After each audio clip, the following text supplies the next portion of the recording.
Hello. So, first of all, is my sound clear? Are you all able to hear me? You can let me know in the chat. Okay. So, how were all of your evaluations? You must have got your results till now for the first project. So, कैसे थे evaluations सबके? Is there anyone जिसको 10 on 10 मिला हो यहाँ पे? कोई है ऐसा? Full points लिए हो किसी ने?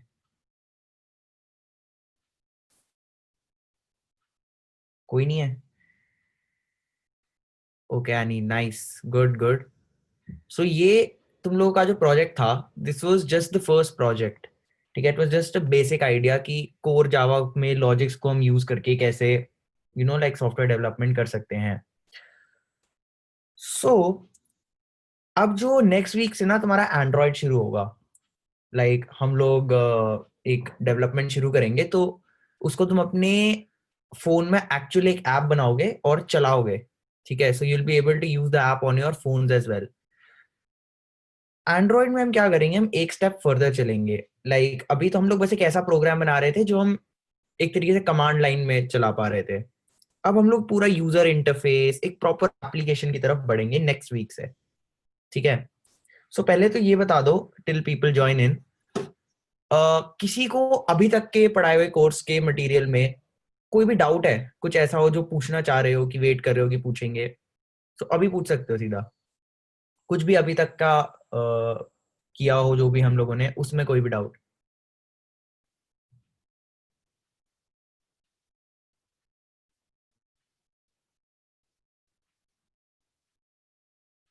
एनीवन? सबको क्लियर है अभी तक का जो भी पढ़ाया हुआ है? Okay.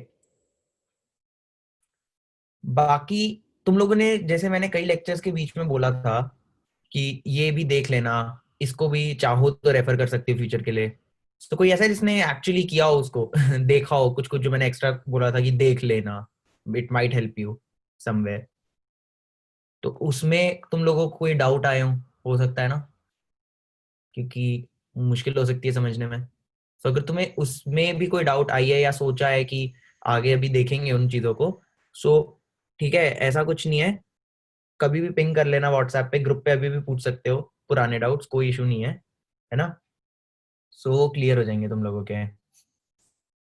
Anyways, so let us just begin with today's class. So I am assuming किसी को कोई डाउट नहीं है, राइट? एक बार चैट में बता दो, so I am sure about it. We can start with today's class.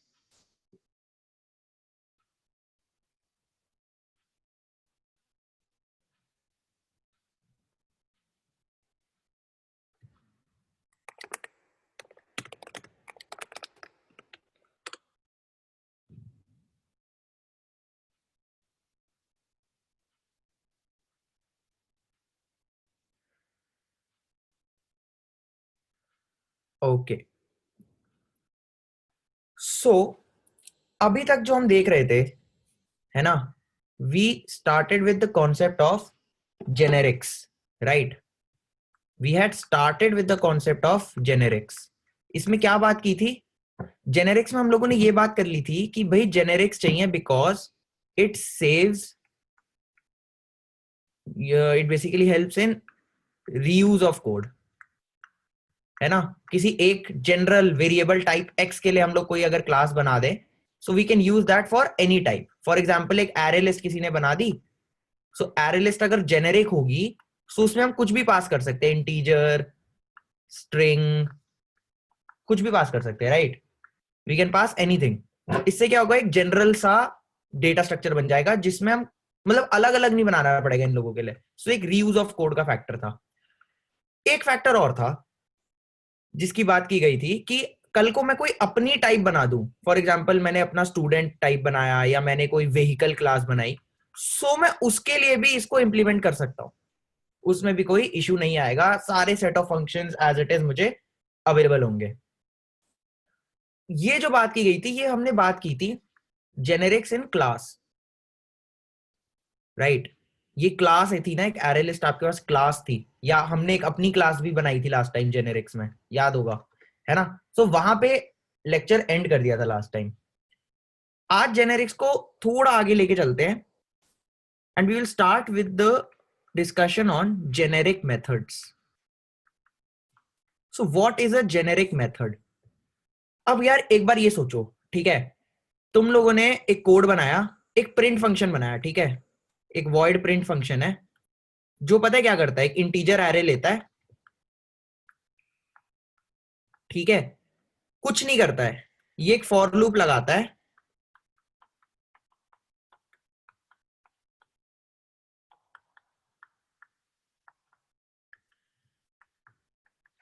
ठीक है, और फॉर लूप के अंदर पता है क्या करता है ये बस प्रिंट, एक तरीके से system dot out dot print print कर देता है ith एलिमेंट को, ये बस इतनी सी बात कर रहा है, बस यही है print function, a function that prints an array.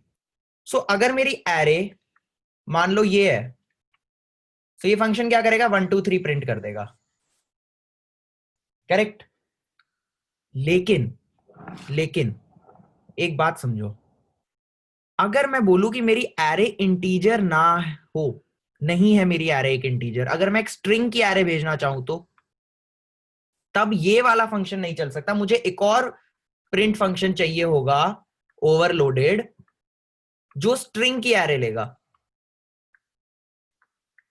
ऐसे ही अगर मुझे कोई बूलियन की बनानी हो तो बूलियन की लेगा।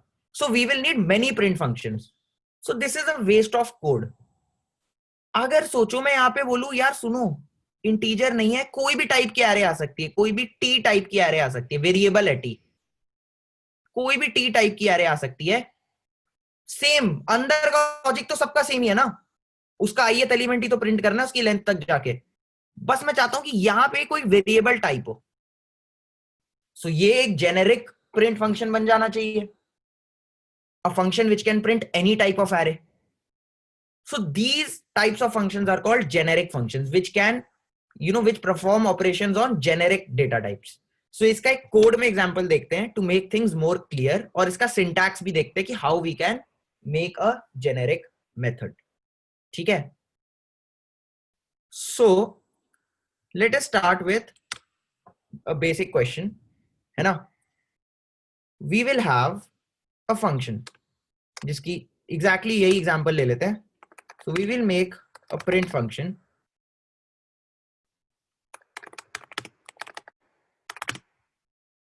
which takes first an integer array, ठीक है।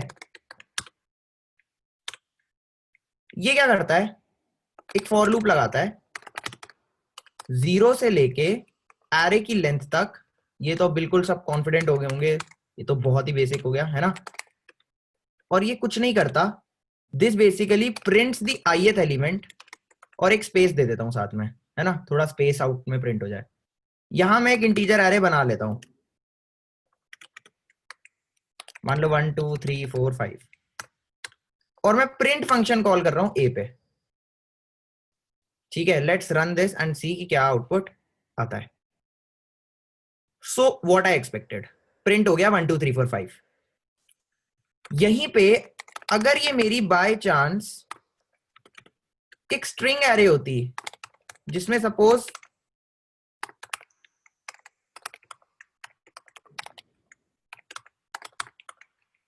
कुछ वर्ड्स हैं, इसी पे मैं प्रिंट कॉल करता तो ये नहीं चलता, it will give me an error saying कि यहां पे तो इंटीजर एरे आनी चाहिए थी। सो मैंने कहा अच्छा ठीक है, मैं एक और प्रिंट फंक्शन नहीं बनाऊंगा, मैं इंट की जगह लिख दूंगा टी, कि कोई भी वेरिएबल टाइप का एरे आ सकता है तुम्हारे पास। लेकिन अभी भी एरर कह रहा है, ये कह रहा है भाई टी कौन है, मुझे नहीं पता, can not resolve symbol T, T कौन है। so मैं जैसे क्लास में आधे बताया था कैसे, क्लास में हम क्या करते थे, ऐसे लेस देन ग्रेटर देन लगा के बीच में वेरिएबल नेम लिख देते थे, उसी तरीके से फंक्शन से पहले, ये मेन फंक्शन है ना, इसके पहले मैं लेस देन ग्रेटर देन लगा दूंगा और मैं यहां लिख दूंगा टी। ये लिखने से देखो एरर चला गया। क्यों एरर चला गया, एरर इसलिए चला गया, रीजन बीइंग कि अब इसको पता है that T, that the array can be of any type. लेकिन ये जो टी होता है ना variable, this can only take a class. मतलब ये बोलता है कि यार कोई, मतलब ये देखो जैसे इंट है, इंट तो एक प्रिमिटिव है ना, एक फिक्स्ड डेटा टाइप है। स्ट्रिंग एक फिक्स्ड प्रिमिटिव नहीं है, स्ट्रिंग इज अ क्लास। याद है पूरी हम बात कर चुके हैं, स्ट्रिंग, स्ट्रिंग बफर, ये सब क्लासेस हैं जो जावा ने दी हुई हैं। इंट जो है एक बहुत प्रिमिटिव है। सो इंट को ऑब्जेक्ट फॉर्म में देखने के लिए, मतलब इंट की क्लास कौन थी, इंटीजर। याद है रैपर क्लासेस। अमित मैं ये बात कर रहा हूं कि आपने एक प्रिंट फंक्शन बनाया है, मान लो आपने एक प्रिंट फंक्शन बनाया है। सो अगर यहां पे हम लिखते हैं ना कि ये एक इंटीजर एरे को प्रिंट करने का फंक्शन है, अगर मैं यहां टी की जगह इंट लिख दूं, if I write int over here and I don't write this, fine, if it looks like this, so this is the code to print an integer array. यहां पे मैं क्या कर रहा हूं, एक स्ट्रिंग पास करने की कोशिश कर रहा हूं, स्ट्रिंग एरे पास करने की कोशिश कर रहा हूं, तो ऑब्वियसली एरर देगा क्योंकि ये एक्सपेक्ट कर रहा है एक इंटीजर एरे। तो मैंने बोला यार सुन, या तो मेरे पास एक ऑप्शन है कि मैं एक और प्रिंट फंक्शन बनाऊं एज इट इज, ठीक है, बस मैं फर्क ये कर दूं कि मैं यहां पे बोलूं कि स्ट्रिंग एरे के लिए है ये, तो बात बन जाएगी। लेकिन ऐसी अगर मेरे को स्ट्रिंग के बाद कोई और नई टाइप की एरे हो, कितनी टाइप की एरे, बूलियन टाइप की एरे हो सकती है, तो सबके लिए थोड़ी फंक्शन बनाता रहूंगा। मैंने बोला मैं एक ही फंक्शन बनाऊंगा, अंदर का कोड तो सबके लिए सेम है।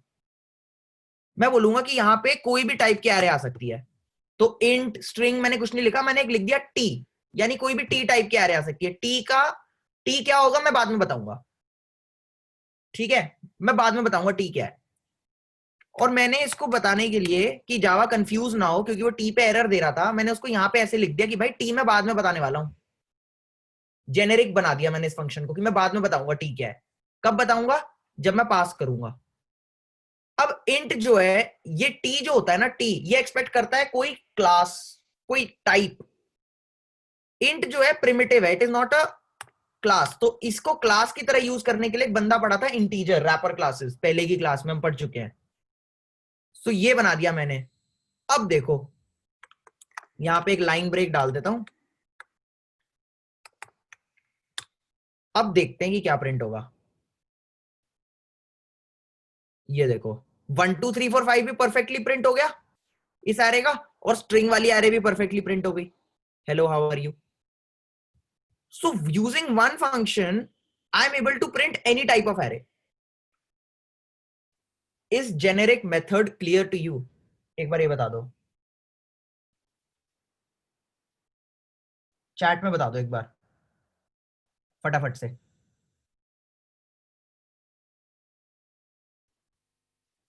Okay, now now we will go to a concept beyond, ठीक है। अब हम लोग क्या करेंगे, मान लो, मान लो मैंने अपनी एक क्लास बनाई व्हीकल, अपनी बना दी व्हीकल क्लास। पता है क्लास क्या करती है, इसके अंदर एक ही है स्पीड, इसका कंस्ट्रक्टर है जो स्पीड लेता है और इसकी स्पीड को सेट कर देता है, ठीक है। और इसके अंदर एक प्रिंट फंक्शन है जो इसकी स्पीड को प्रिंट करता है, ठीक है। बहुत सिंपल सी क्लास है, ठीक है। आई होप क्लास में किसी को कोई डाउट नहीं है। बहुत सिंपल सी क्लास है, एक स्पीड है, एक कंस्ट्रक्टर है जो इसकी स्पीड सेट करता है, और एक प्रिंट फंक्शन है इसके पास जो इसकी स्पीड प्रिंट करके बताता है, ठीक है। अब ना ऐसी एक बात सोचो कि मेरे पास एक एरे है ऑफ व्हीकल्स, व्हीकल की वी एरे है, बिल्कुल जैसे एरे बनाते हैं। मान लो इसमें मैं 2 व्हीकल्स डालूंगा, कोई दिक्कत नहीं है। अब मैं इसमें वैल्यूज ऐड कर रहा हूं, ठीक है।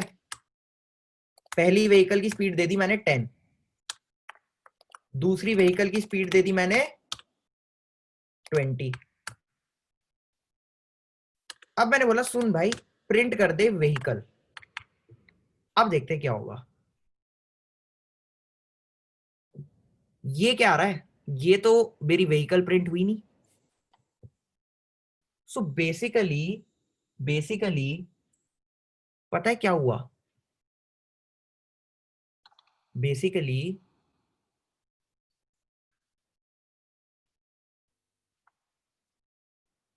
जब मैंने व्हीकल की एरे बनाई ना, मैंने कहा vehicle v is equals to a new vehicle 2, इससे क्या हुआ, एक दो साइज की एरे बन गई, 0 इंडेक्स और 1 इंडेक्स।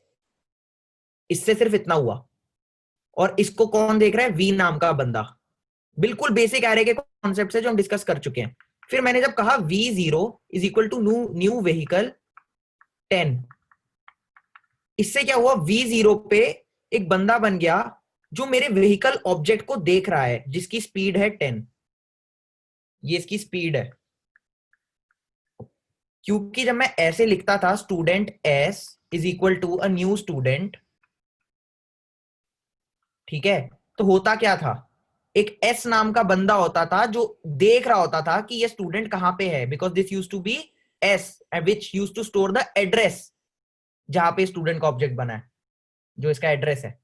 उसी तरीके से V0 मतलब V0 जीरोथ इंडेक्स पे जो बंदा है V0 और ये V1 जो है, ये लोग कंटेन कर रहे हैं एड्रेस ऑफ द प्लेस जहां पे इनके रिस्पेक्टिव व्हीकल ऑब्जेक्ट्स स्टोर्ड हैं। इसकी स्पीड है 20। तो जब मैं इस एरे को प्रिंट कर रहा हूं तो वो उन एड्रेसेस को प्रिंट कर रहा है, ना कि उस ऑब्जेक्ट की स्पीड को। यही तो हो रहा है, ये देखो ना, इस बंदे ने यहां पे एड्रेस प्रिंट किया। ये देखो, पहला वर्ड बता रहा है इट इज अ व्हीकल, फिर एट द रेट मतलब व्हीकल इज स्टोर्ड एट, ये रहा इसका एड्रेस 7D417077। दूसरी व्हीकल का एड्रेस है व्हीकल एट 7DC36524। ये तो मैं उनके एड्रेसेस बता रहा है।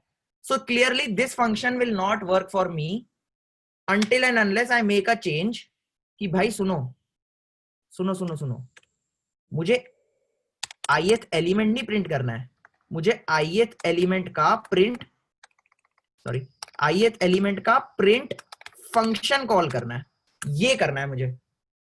लेकिन ये क्या हुआ? ये तो रेड हो गया। ये पता है रेड क्यों हुआ? क्योंकि मैंने यहां पे लिखा था मैं कुछ भी भेज रहा हूं। मान लो मैं यहां पे स्टूडेंट भेज रहा होता और स्टूडेंट के पास प्रिंट फंक्शन ही ना होता, तो व्हीकल के पास तो प्रिंट फंक्शन है, तो ठीक है भाई, मानता हूं कि ये चल जाएगा। लेकिन यहां पे तो मैं जनरल भेज रहा हूं, कुछ भी भेज सकता हूं। सोचो उसके पास प्रिंट फंक्शन ही ना हो, अबे इंटीजर एरे ही भेज दी, इंटीजर के पास तो होता ही नहीं है प्रिंट फंक्शन। सो अगर मैं बोलूं कि ये मैं सिर्फ उनके लिए बना रहा हूं जिनके पास प्रिंट फंक्शन है, so we use a concept called bounded generics. यहां पे जहां पे मैंने लिखा था ना टी के बारे में, यहां पे मैं लिख देता हूं टी एक्सटेंड्स व्हीकल। अब ये एरर हट गया। पता है क्यों हटा? क्योंकि मैंने यहां लिखा है कि मैं वही बंदा भेजूंगा जो या तो व्हीकल होगा या व्हीकल से एक्सटेंड करता होगा, और व्हीकल के पास प्रिंट फंक्शन है। तो अगर कोई भी बंदा व्हीकल होगा उसके पास प्रिंट फंक्शन होगा, या कोई अगर व्हीकल से इनहेरिट कर रहा होगा तो उसे भी प्रिंट फंक्शन मिल गया होगा। सो ये कोड पक्का चल जाएगा। तो अब जावा कह रहा है अब मुझे दिक्कत नहीं है, और अब हम इसको प्रिंट करके देखते हैं। ये अच्छा, मैंने यहां पे स्पेस नहीं दी, सो प्रिंट दिस।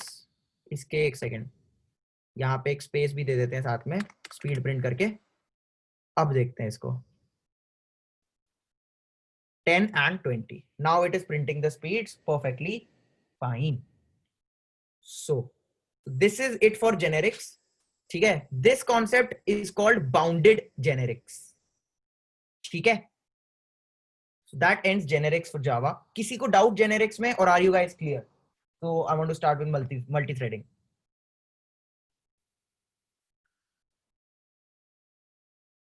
ईशान ने भी कुछ पूछा है, नहीं हुआ। क्या नहीं हुआ ईशान? एनीवन हैज डाउट्स अभी इसमें जेनेरिक्स में तो पूछ सकते हो चैट पे। एनीवन, एनी डाउट्स, और are you all clear?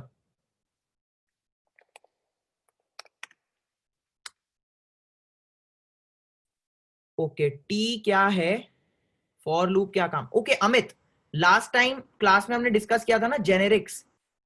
T यहाँ पे बेसिकली एक वेरिएबल है। जैसे यहाँ पे हमें बताना होता था ना कि जैसे अगर कोई फंक्शन कोई वैल्यू ले रहा है तो हम बताते हैं ना कि वो वैल्यू का टाइप कौन है।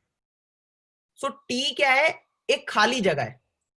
टी एक तरीके से खाली जगह है जो बाद में भरी जाएगी, क्योंकि टी कोई भी वैल्यू ले सकता है, इंटीजर, स्ट्रिंग। सो टी एक सब्सटीट्यूट है टाइप का। जैसे हम वेरिएबल कहते हैं ना, x, a variable x, x can take any value, क्योंकि एक्स तो वेरिएबल होता है। इसी तरीके से टी एक वेरिएबल है। टी इंटीजर होगा स्ट्रिंग होगा, ये पता है कब पता चलेगा? जब मैं इस फंक्शन को वैल्यू भेजूंगा। अब जैसे मैं यहां v भेज रहा हूं, तो ये कौन सी टाइप है? व्हीकल, तो उस टाइम पे t की वैल्यू व्हीकल हो जाएगी। इस तरीके से सेटिंग होगी इसकी। t अभी के लिए सिर्फ एक वेरिएबल है, ठीक है। फॉर लूप क्या काम कर रहा है? फॉर लूप उस एरे को आइटरेट कर रहा है, जो मेरी व्हीकल्स की एरे है ना, इसको आइटरेट कर रहा है। तो मैं हर एलिमेंट पे जाके उसका प्रिंट फंक्शन बुला रहा हूं, जो उसकी स्पीड प्रिंट कर रहा है। ओके राघव?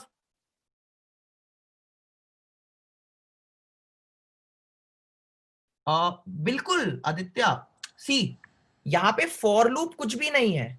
फॉर लूप से मैं बस उस ith एलिमेंट को एक्सेस करने के लिए यूज कर रहा हूं। तुम एक काम करो, अगर तुम फॉर ईच लूप लगा दोगे, सो एरे ऑफ आई तुम्हें डायरेक्टली मिल जाता है ना उसमें element, so element dot print call कर देना। The concept we want to use here is कि हम इसके अंदर कस्टम अपनी क्लास के मतलब टाइप्स को भी एरे को भेज सकते हैं। तो दैट इज जेनेरिक्स। इसमें इनहांस फॉर लूप से कोई खास फर्क नहीं पड़ेगा, ठीक है Aditya?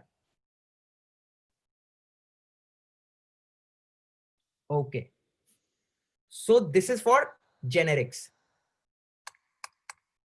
So now that we are done with generics, we can proceed to the topic for today, which is multi-threading. Generics and bounded generics we have discussed, right? Now let's come to the topic of multi-threading. ठीक है, पहले तो एक general discussion कर लेते हैं कि multi-threading है क्या। तुम लोगों ने एक चीज ऑब्जर्व की होगी कि जब तुम अपना लैपटॉप यूज कर रहे हो, जब तुम अपना लैपटॉप यूज कर रहे हो, तुम वेब ब्राउजर भी यूज कर रहे हो, तुम हो सकता है माइक्रोसॉफ्ट वर्ड भी यूज कर रहे हो, ऐसा तुम बहुत कुछ यूज कर रहे हो सकते हो। इवन ब्राउजर में तुम फेसबुक भी कर रहे हो और तुम मूवी या सॉन्ग्स को भी डाउनलोड कर रहे हो। मतलब तुम 2-3 टास्क एक साथ कर रहे हो। ये तुम कैसे कर पाओगे? जैसे फॉर एग्जाम्पल, जब हमने जितना भी कोड लिखा है, उसमें कभी भी ऐसा तो नहीं होता था ना कि मैं 2-3 काम एक साथ कर रहा होता था। एक बार में एक काम होगा, उसके बाद उसके नीचे वाला काम होगा, उसके बाद उसके नीचे वाला काम होगा, एक सीक्वेंस में चल रहे थे हम। कभी भी ऐसा तो नहीं था ना कि एक पार्ट और दूसरा पार्ट एक साथ हो रहे हैं, ऐसा तो नहीं होता। बट तुम अपने वेब ब्राउजर का एग्जांपल लो, तुम गाना डाउनलोड कर रहे हो और तुम फेसबुक भी कर रहे हो, तुम साथ में दोनों काम कर रहे हो। ऐसा नहीं है कि तुम पहले फेसबुक कर रहे हो फिर गाना डाउनलोड कर रहे हो, राइट? सो ये जो कॉन्सेप्ट होता है ना, where we can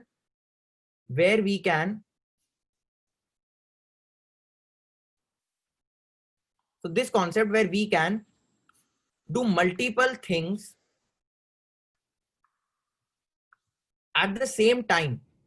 So I can be doing task 1, I can be doing task 2 together.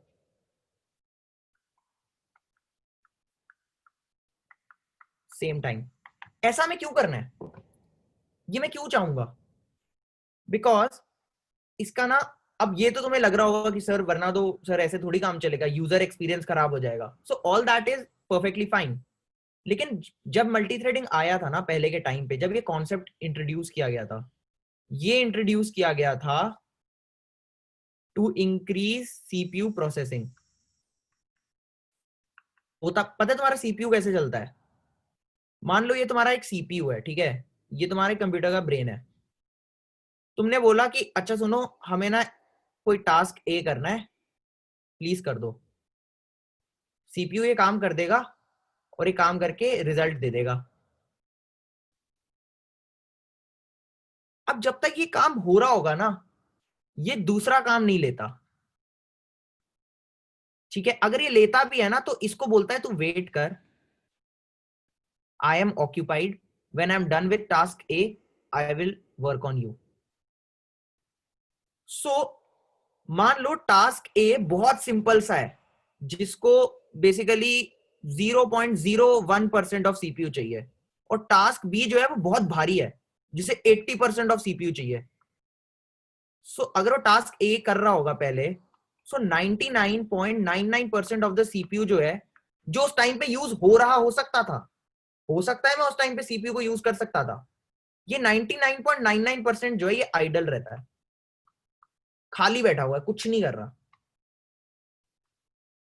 So to increase the processing power of, और सीपीयू तुमने लगवाया होगा महंगा सा कि भाई बहुत बहुत हैवी ऑपरेशन कर सकता है। So to make this percent of CPU जो खाली बैठा है also work, we use the concept of multi threading, कि ये तो तू कर ही, साथ में जो बी है ना उसे वेटिंग में मत डाल, इस बची हुई पावर को बी पे लगा। We don't want the CPU to set idle, so we do multi threading, we make it do multiple tasks. So multi threading आई कहां से, तुम पढ़ते होगे ना, जैसे इंटेल का तुम्हारा स्टिकर लगा होगा लैपटॉप पे, उस पे लिखा होता है ना इंटेल इनसाइड। सो ये जो चिप्स होती हैं, ये जो चिप्स होती हैं, इनमें बहुत सारे कोर्स होते हैं। जैसे तुमने सुना होगा डुअल कोर, ऑक्टा कोर। सो ये क्या है, ये तुम्हारे सीपीयू की स्पीड है कि ये क्या है? ये जो मल्टीपल कोर्स होते हैं ना, ये बेसिकली अलाउ करते हैं तुम्हारे सीपीयू को कि भाई मैं एक साथ इतना कुछ कर सकता हूं।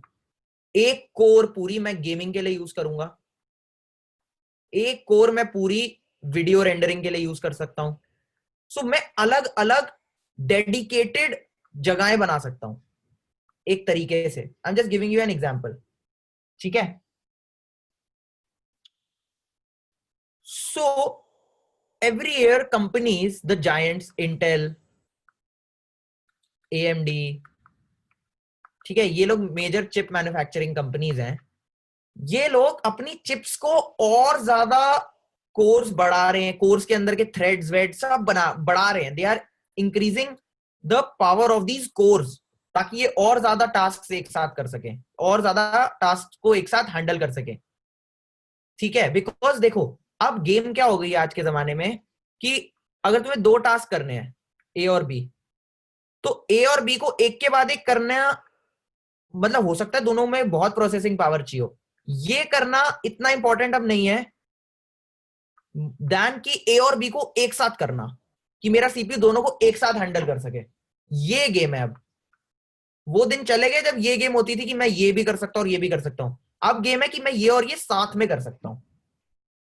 So this is what everyone is focusing now, ठीक है? Multi threading, and there is also a term called multi processing, ठीक है? कि मल्टीपल प्रोसेसेस एक साथ चला पाऊं। ओके, नाउ अब ये तो ठीक है, चिप मैन्युफैक्चरिंग कंपनीज अपना काम कर रही हैं, ठीक है, लेकिन कुछ सॉफ्टवेयर साइड से भी शायद हम हेल्प कर पाए मल्टीपल टास्क को एक साथ चलाने की, राइट? वो हम कर सकते हैं through multi threading in Java.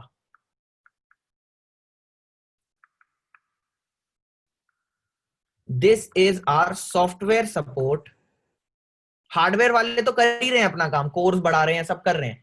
This is software support, मतलब सॉफ्टवेयर में से मैं कैसे बहुत सारे टास्क को एक साथ चला, मतलब चला सकूं। तो अभी तो तुम्हें लग रहा होगा सर क्या ही है, दो टास्क लो चला दो। Multi threading is very easy. Writing programmes that use multi threading, मतलब मल्टी थ्रेडेड प्रोग्राम्स लिखना इज वेरी वेरी डिफिकल्ट। बहुत प्रॉब्लम्स होती हैं। सोचना बहुत आसान है कि ये और ये साथ चला दो, लेकिन जब कोड लिखोगे ना उसका, बहुत मुश्किल होता है, ठीक है? So don't worry, we'll try to cover the basics of multi threading, ठीक है, एक बार इस लेक्चर में। Now I will give you an example, ठीक है, कि हम कहां यूज कर सकते हैं। First let's see this slide. हम करेंगे क्या मल्टी थ्रेडिंग में? मेन थ्रेड, ये तुम्हारा वो मेन फंक्शन मान लो जो तुम चलाते हो ना, मेन फंक्शन के अंदर कोड लिखते हो और वो चलता है। सो ये स्टार्ट पॉइंट है और ये तुम्हारा एंड पॉइंट है, यहां से यहां तक तुमने कोड लिखा हुआ है, ठीक है? मान लो ये तुम्हारा कोड लाइन से चल रहा है। अब जब मैं एक पॉइंट पे पहुंच जाऊं तो मैं चाहता हूं कि यार सुनो, ये काम करना शुरू कर दो जब तक मैं अपना कोड चला ही रहा हूं। सो ये काम होने लगेगा, जब ये काम खत्म हो तो ये वाला काम शुरू कर दो। समझ रहे हो? So this is an example of multi threading where main thread is still on. फिर मेन थ्रेड बीच में 1 सेकंड के लिए रुक जाएगा, बोलेगा रुको एक काम करके लाओ। दूसरा बंदा वो काम कर देगा और तीसरे बंदे को भी बोल देगा और तुम्हारा मेन बंदा फिर चल पड़ेगा। सो यहां पे देख रहे हो 3 बंदे कर रहे हैं काम। अभी तक जो हमने लिखा था उसमें सिर्फ ये मेन बंदा होता था जो काम करता था, कुछ कोड एग्जीक्यूट करता था। अब 2 बंदे एक्स्ट्रा मिल गए जो बीच में चालू हो जाएंगे तुम्हारे कहने पे और कोड एग्जीक्यूट करेंगे। ठीक है? So this is multi threading. एक बार आप मुझे चैट पे बताओ, is the concept of multi threading clear to you कि है क्या multi threading, so that I can discuss की where we can use multi threading. Are you clear with the concept of multi threading everyone?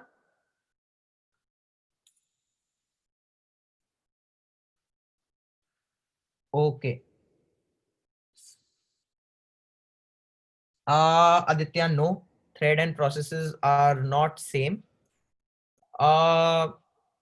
If you want to know about it, मैं तुम्हें बता दूंगा। That's why I said ना, दो बातें होती हैं। देखो, चलो उसकी बात आगे मैं लेक्चर में कहीं डालने की कोशिश करूंगा थ्रेड्स एंड प्रोसेसेस के बारे में, ठीक है Aditya? But they are not same, I tell you about them. So I try to in capture what all I can during the lecture, और बाकी हम देख लेंगे। शेड्यूलिंग सिमिलर है।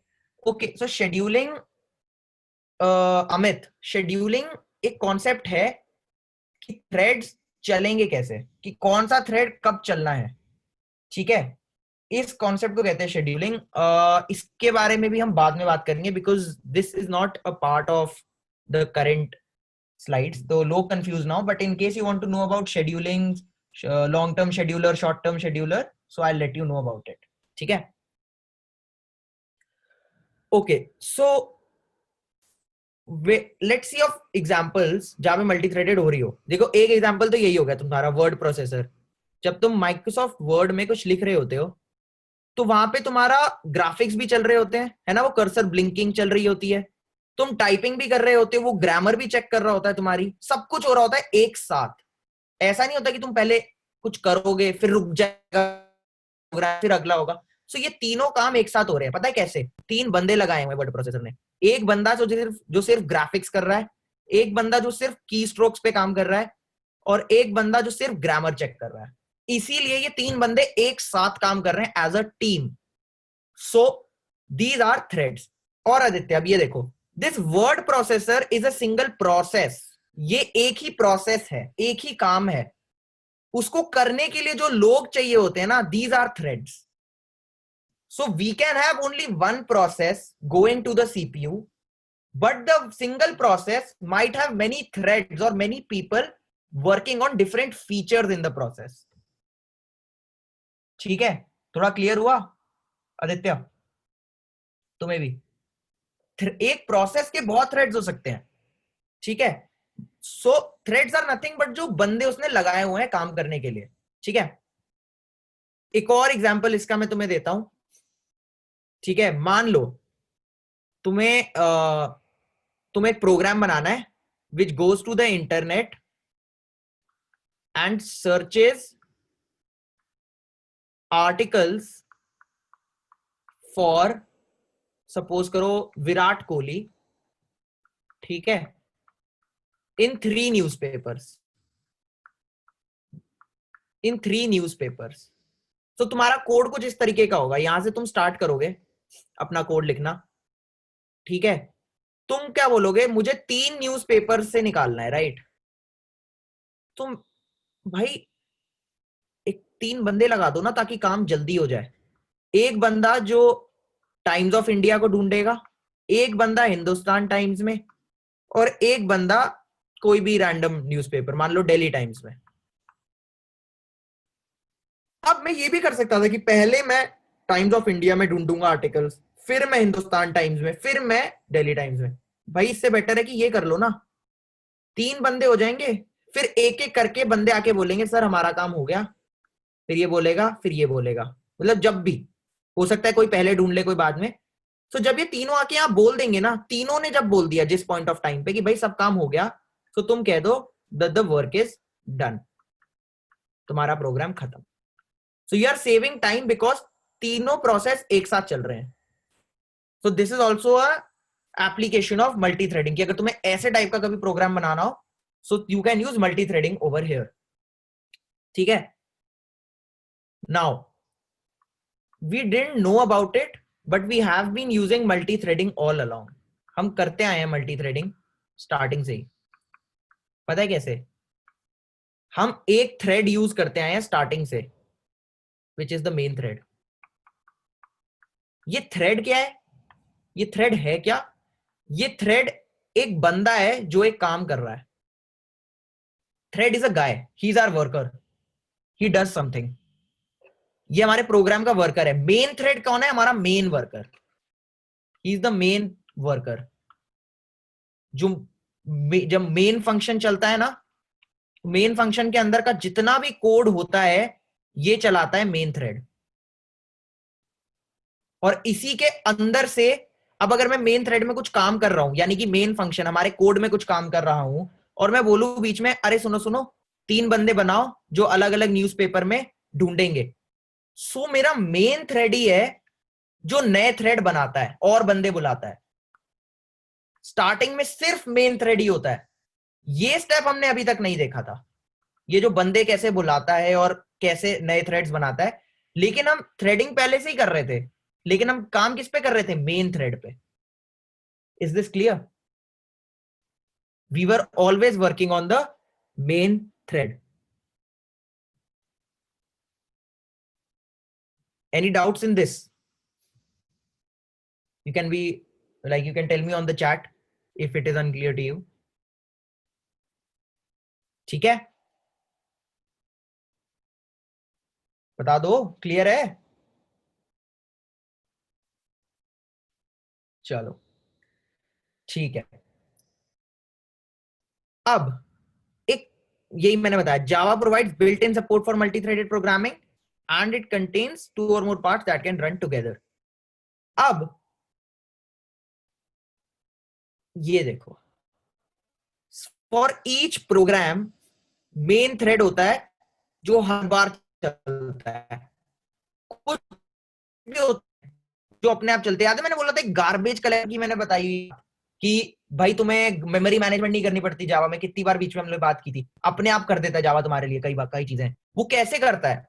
क्योंकि जब वो मेन थ्रेड बनाता है ना तुम्हारे प्रोग्राम के लिए, कुछ साइड के बंदे वो साथ में बना देता है तुम्हारे लिए, जैसे गार्बेज कलेक्टर, जो क्या करेगा, बीच में आएगा और मेमोरी में से फालतू चीजें ले जाएगा, मैनेजमेंट कर देगा।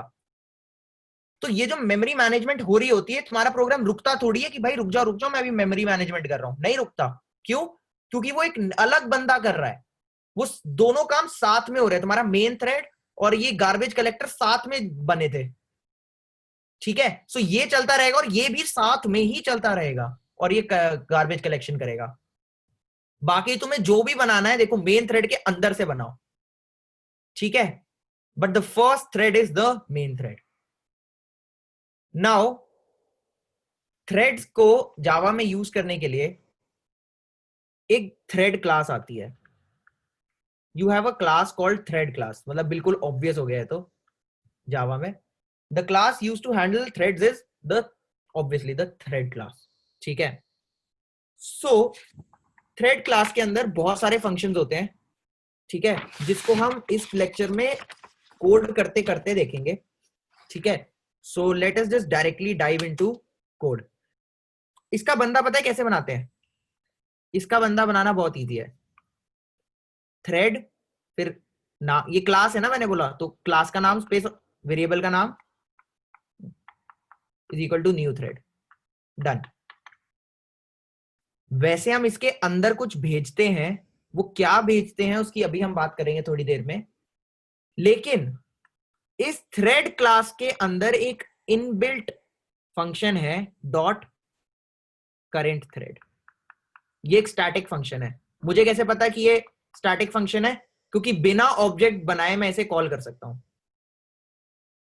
ये पता है क्या करता है? जो भी बंदा काम कर रहा होगा ना इस समय, जैसे अगर मैंने मेन के अंदर से इसको कॉल किया है, तो कौन बंदा मेन के अंदर काम करता है? Main thread. सो ये मेन थ्रेड रिटर्न करेगा। तो जो भी थ्रेड के अंदर जहां भी मैं इसे कॉल करूंगा ना कोड में, तो वो कोड जो बंदा कर रहा होगा जिस पे उस पे काम, वो बंदा मुझे बताएगा। ये थ्रेड डॉट करेंट थ्रेड मुझे वो थ्रेड देगा जो अभी चल रहा है, जो इस कोड पे काम कर रहा है। तो I can write something like thread T is equal to thread dot current thread. इससे क्या होगा? टी के अंदर मेरा करंट थ्रेड आ जाएगा, जो थ्रेड इस समय काम कर रहा है, जहां भी मैंने ये लाइन ऑफ कोड लिखी है वहां पे। ठीक है, क्योंकि ये लाइन ऑफ कोड तो थ्रेड ही चला रहा होगा ना कोई, तो जो थ्रेड इस लाइन ऑफ कोड को चलाएगा, इस वाली को, वो थ्रेड मेरे टी के अंदर आ जाएगा। मुझे टी में उसकी सारी प्रॉपर्टीज, वैल्यू सब मिल जाएगी। इंफॉर्मेशन अबाउट दैट थ्रेड मैं टी में आ जाएगी, और फिर टी से मैं पूछ सकता हूं। ठीक है, so let us see this in code. बहुत इजी है। I will create a thread T thread dot current thread. ठीक है, as सिंपल एज दैट। अब मैं प्रिंट करूंगा, सबसे पहली चीज जो मैं प्रिंट करूंगा वो होगी इस थ्रेड का नाम। ठीक है, I want to print the thread name, right? How do I print the name? So this is the first function that we will learn, T dot get name. बहुत ही सिंपल हो गया है तो। ठीक है, so let us see what we see in the output. Thread name main. क्यों आया मेन? ऑब्वियस था, मेन थ्रेड ने इस कोड को चलाया होगा ना, मेन फंक्शन तो मेन थ्रेड के अंदर ही चला होगा। तो थ्रेड डॉट करेंट थ्रेड, जिस थ्रेड ने बेसिकली इस लाइन को चलाया, पूरी लाइन को, वो कौन होगा? Main thread. उसकी इंफॉर्मेशन आ गई टी के अंदर, और टी से बोला नाम बताओ, तो वो क्या बोलेगा? मेन थ्रेड, है ना? अब अगर मुझे इसका नाम चेंज करना हो, so we have a function called set name. Set name के अंदर आप इसका नाम रख सकते हो, ठीक है, which is suppose you can say the start, और ठीक है, start. So you can set the name for this as well. Then let us say get name again. So this time it is printing start. यहां भी लिख देते हैं thread name. ठीक है, so अब देखते हैं इसको। थ्रेड नेम मेन था, चेंज करके कर दिया स्टार्ट। यहां तक बिल्कुल सही है। इसके बाद एक चीज होती है प्रायोरिटी। What is priority? देखो, ऐसा हो सकता है कि जो तुम्हारा प्रोग्राम है उसके अंदर 2-3 थ्रेड्स हैं।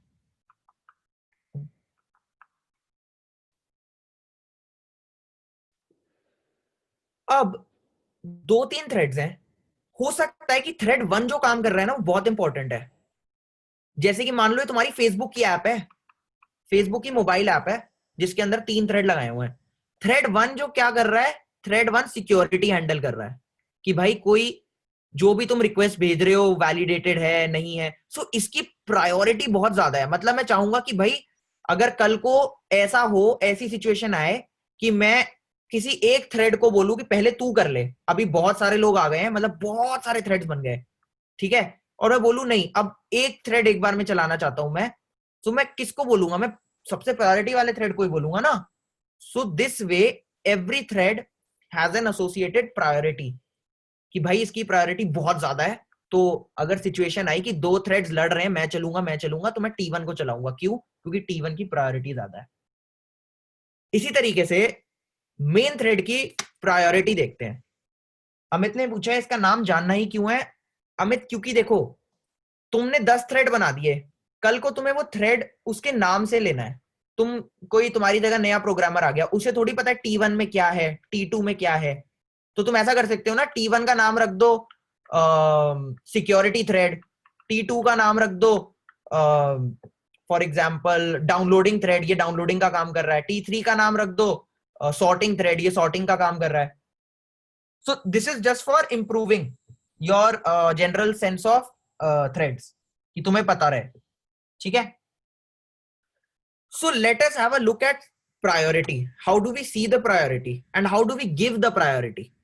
So let us see the priority, क्योंकि अभी मैंने कोई थ्रेड नहीं बनाया ना, so we will be seeing the priority of the main thread, ठीक है। इसके लिए फंक्शन आता है get t dot get priority, ठीक है। प्रायोरिटी आ जाती है इससे, so we can remove this अभी के लिए।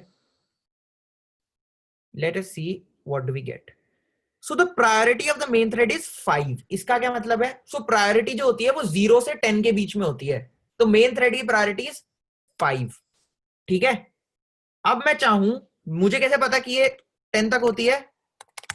मैं सेट कर सकता हूं इसकी प्रायोरिटी और यहां पे कोई भी इंटीजर दे सकता हूं। सपोज मैंने इसको दे दिया max priority, maximum priority possible. अब मैं फिर से इसकी प्रायोरिटी प्रिंट करता हूं and let me see what output I get this time. So the maximum priority is 10, ठीक है। This is how you can set priority using the set priority method, ठीक है। इसके अलावा एक फंक्शन होता है डॉट ज्वाइन। इसका मतलब पता है क्या होता है?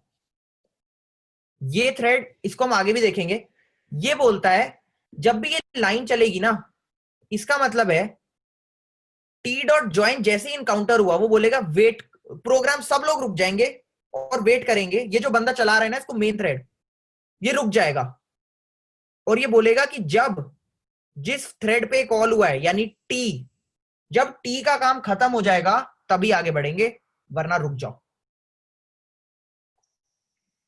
ठीक है।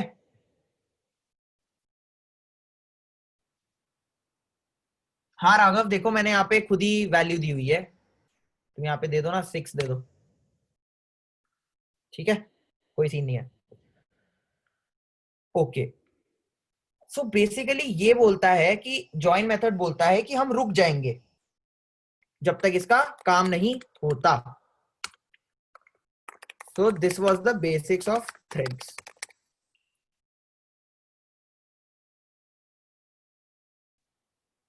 नहीं, हमें दो थ्रेड्स की इक्वल प्रायोरिटी भी तो हो सकती है, so it is not necessary, है ना, कि वैसा ही होगा। इक्वल प्रायोरिटी के भी तो लोग हो सकते हैं ना, दो मैनेजर भी तो हो सकते हैं कंपनी में, दोनों की प्रायोरिटी सेम भी तो हो सकती है। अब ये देखो, मैंने यहां बोला था जब ये लाइन चलेगी ना, तो जो बंदा इसे चला रहा होगा वो रुक जाएगा और वो बोलेगा कि जब ये टी खत्म हो जाएगा तब मैं आगे बढ़ूंगा। थ्रेड टी था कौन? मेन थ्रेड, यानी कि ये मेन फंक्शन। यहां लिखने का मतलब ये हुआ कि जब मेन फंक्शन खत्म होगा तभी मैं इसके आगे बढ़ूंगा, यानी कि तभी मैं ये वाली लाइन प्रिंट करूंगा। देखो इसने लाइन प्रिंट नहीं की, पता है क्यों? ये वेट ही कर रहा है कि ये खत्म हो, और ये कभी खत्म ही नहीं होगा क्योंकि इसने खुद ही पे कॉल कर दिया कि भाई जब मैं खत्म हो जाऊंगा मैं बढ़ूंगा आगे। ये एक तुम्हें विशियस साइकिल सी नहीं दिख रही, इसको डेडलॉक कहते हैं। इसके बारे में हम आगे पूरी डिस्कशन करेंगे, बट ये एक डेमो दे रहा था ज्वाइन मेथड का मैं। इसने बोला टी डॉट ज्वाइन, जब टी खत्म हो जाए तब मैं आगे बढ़ूंगा, और टी तो खत्म हुआ ही नहीं है और ये आगे बढ़ ही नहीं पाएगा क्योंकि ये आगे बढ़ने की वेट कर रहा है। ये थोड़ा सा दिमाग में घूम रही होगी बात, तो एक तरीके से डेडलॉक हो गया ये लाइन कभी चली नहीं पाएगी। प्रोग्राम भी अटका हुआ है, ये देखो स्टॉप बटन आ रहा है मेरे पास प्रोग्राम रोकने के लिए, तो आई कैन स्टॉप इट। अब बंद हुआ, देखो वो खुद से खत्म नहीं हुआ। Process finished with exit code interrupted by me, मैंने रोका उसको, ठीक है। ओके, सो बेसिक्स, बिल्कुल बेसिक ऑफ थ्रेड क्लियर है। Should I move ahead guys? एक बार फटाफट चैट में बता दो। ओके, अब हम लोग बात करेंगे रनेबल्स और एक्सटेंडिंग द थ्रेड क्लास क्या होता है। सो अब हमने बात कर ली बेसिक थ्रेड्स की। अब हम देखेंगे कि हम अपने बंदे बनाएंगे कैसे जो हमारा काम करेंगे। सो यार देखो, इसके लिए क्या करना होता है, दो ऑप्शन है तुम्हारे पास, एक एक करके देखते हैं। पहला ऑप्शन है टू यूज समथिंग कॉल्ड रनेबल्स। रनेबल्स क्या होते हैं, तुम क्या करो, तुम एक जगह पे, इसका कॉन्सेप्ट बता रहा हूं, एक जगह पे लिख दो कि तुम्हें करना क्या है, ठीक है, और चलेगा तो मेन थ्रेड ही ना, तो सबसे पहले मेन फंक्शन ही चलेगा। इसके अंदर एक थ्रेड बनाओ, टास्क 1, ठीक है, मान ऐसे जितने भी टास्क करने हैं ना, ऐसे अलग अलग जगह लिख दो कि ये काम करना है, ये काम करना है, is equal to new thread. और इसके अंदर ये जो रनेबल है ना तुम्हारा, मान लो this thread is suppose T1, ठीक है, इसके अंदर टास्क 1 भेज दो, this is your task 1, this is your task 2, और इसके अंदर टास्क 1 भेज दो और कह दो T1 डॉट स्टार्ट हो जाओ भाई, तू यू स्टार्ट। ऐसी एक और बंदा बना लो, T2 new thread task 2 T2 dot start, T2 भी स्टार्ट हो जाएगा। और ये मेन जो है जहां पे तुम लिख रहे हो, मेन इसके आगे अपना नॉर्मल चलता रहेगा, और ये बंदे भी बैकग्राउंड में शुरू हो जाएंगे, तुम्हें नहीं दिख रहे ये, पर ये शुरू हो गए। सो ये जो टास्क बनाना होता है ना, जो थ्रेड लेता है, ये कैसे बनाते हैं, we make it with the help of runnables, ठीक है। सो ये क्या होता है, तुम एक क्लास बनाओगे, ये क्या है, तुम एक क्लास बनाओगे, सपोज उसका नाम रख दिया टास्क, ठीक है। अब देखो कोड में दिखाता हूं मैं तुम्हें, उसको तुम ये इंटरफेस है एक रनेबल इंप्लीमेंट करवाओगे, कोड में देखो अभी, तुम उसे रनेबल इंप्लीमेंट करवाओगे। सो ऑब्वियसली अगर वो इंटरफेस है तो कोई ऐसा फंक्शन होगा ना इंटरफेस का जो उसे खुद बनाना पड़ेगा, वरना एरर आ जाएगा। वो फंक्शन कौन होता है, रन, रन नाम का फंक्शन होता है। इसके अंदर तुम्हें बेसिकली लिखना होता है कि तुम्हें क्या काम करना है, रन के अंदर लिख दो कि तुम्हें क्या काम करना है, ये सब छोड़ दो, इस तरीके का तुम्हारा दिखेगा। रन के अंदर लिख दो तुम्हें क्या काम करना है, ठीक है। फॉर एग्जाम्पल मैं एक टास्क बना रहा हूं कि भाई काउंटिंग करो, क्या करो, counting, while I is less than equal to 100। इसको देखो क्या कर क्या रहा हूं, मैंने यहां पे एक पहले बंदा बनाया आई, क्योंकि ये है तो मेरी क्लास ही ना, और मैंने बोला जब तक आई 100 तक नहीं पहुंचता ना, जो भी थ्रेड इसे प्रिंट कर रहा है उसका नाम, या ये भी तुम अभी रहने ही दो, just print I, I plus plus. फिर ये फंक्शन क्या है, थ्रेड डॉट स्लीप, ये बोलता है थ्रेड को कि भाई सो जा। इसके अंदर टाइम भेजना होता है मिली सेकेंड में, मतलब 10 मिली सेकेंड के लिए सो जा, ठीक है, मतलब थ्रेड रुक जाएगा 10 मिली सेकेंड के लिए, जो भी थ्रेड कर रहा था रुक जाएगा वहीं पे, 10 मिली सेकेंड बाद जाग जाएगा और आगे बढ़ जाएगा, ठीक है। और ये ट्राई एंड कैच में लगाया है क्योंकि ये एक इंटरप्टेड एक्सेप्शन फेंकता है जिसकी हम आगे बात करेंगे, ठीक है। सो दिस कोड में एरर आ सकता है, बेसिकली थ्रेड को सोने में प्रॉब्लम हो सकती है, इसीलिए उसे ट्राई कैच में डाला हुआ है, ठीक है। सो ये कोड कर क्या रहा है basically, what is this code basically doing, it is nothing but it is counting till 100, let us make it count till 10, इसको थोड़ा बढ़ा देते हैं, 100 कर देते हैं, या इसको भी 100 ही रहने दो, ठीक है। So this is my task, run के अंदर मैंने लिख दिया कि मुझे करना क्या है, मुझे करना क्या है, मुझे काउंटिंग करनी है, अभी के लिए बहुत सिंपल सा टास्क है। मैं यहां पे आऊंगा मेन फंक्शन में, और मैं बोलूंगा कि भाई इसका ऑब्जेक्ट बनाऊंगा टास्क का, सिंपल, ये मैंने क्लास बनाई थी ना जो रन मेथड इंप्लीमेंट कर रही है, इसका ऑब्जेक्ट बना लिया। फिर मैंने थ्रेड बना लिया, thread 1 T1 is equal to new thread, और मैंने इसको क्या पता है क्या बोला, भाई ये टास्क कर दे, ये वाला टास्क कर दे, एक काम कर स्टार्ट हो जा।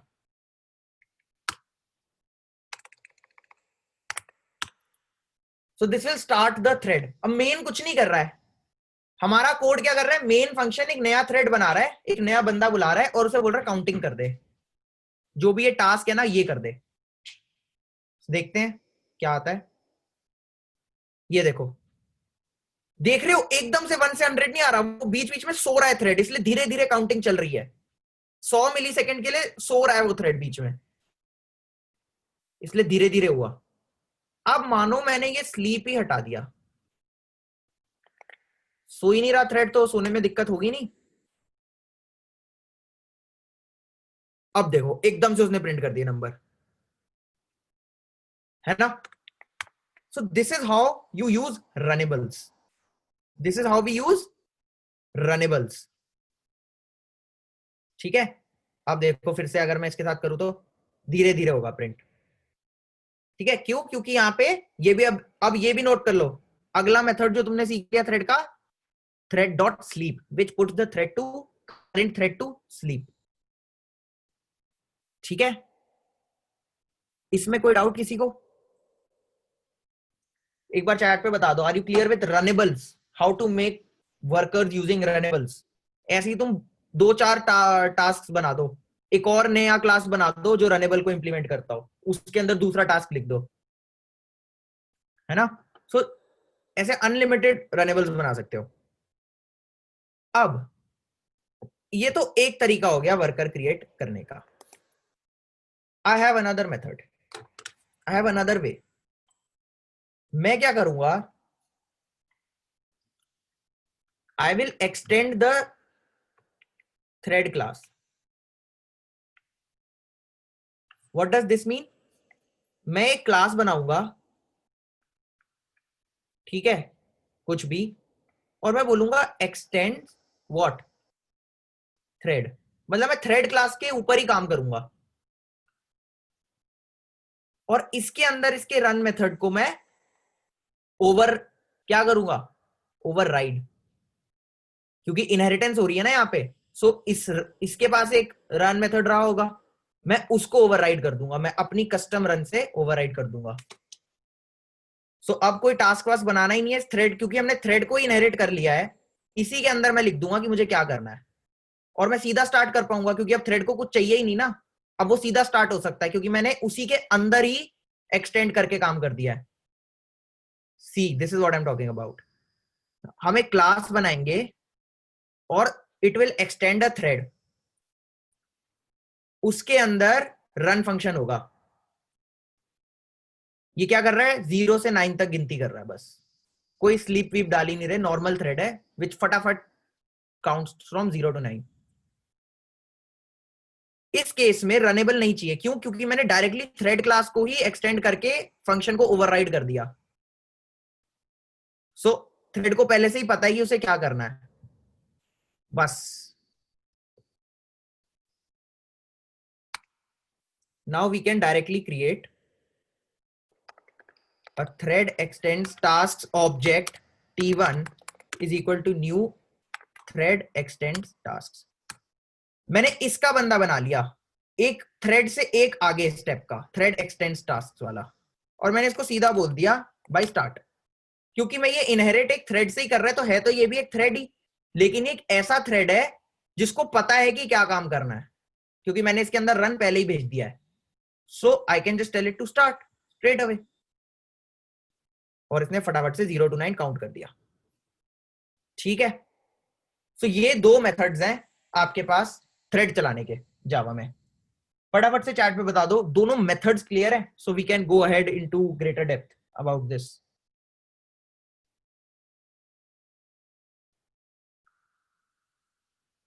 Are you guys clear? बाकी लोग भी बताओ।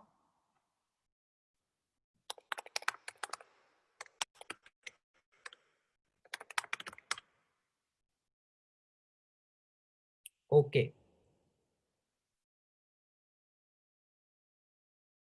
ओके, बट अब क्वेश्चन एक आ सकता है कि विच वन टू यूज। सो मैं तो सजेस्ट करूंगा कि रनेबल्स यूज करो, क्योंकि उसमें क्या होता है, तुम्हारा जो टास्क है वो बिल्कुल ही अलग है, और जो तुम्हारा थ्रेड है उसे तुम टच ही नहीं कर रहे। इसमें तो हम मेन थ्रेड पे ही काम कर रहे हैं ना, तो थ्रेड और लॉजिक को अलग रखना चाहिए वैसे तो। सो जहां तक हो सके आई सजेस्ट यूजिंग रनेबल्स। ठीक है, so let's go to the next slide.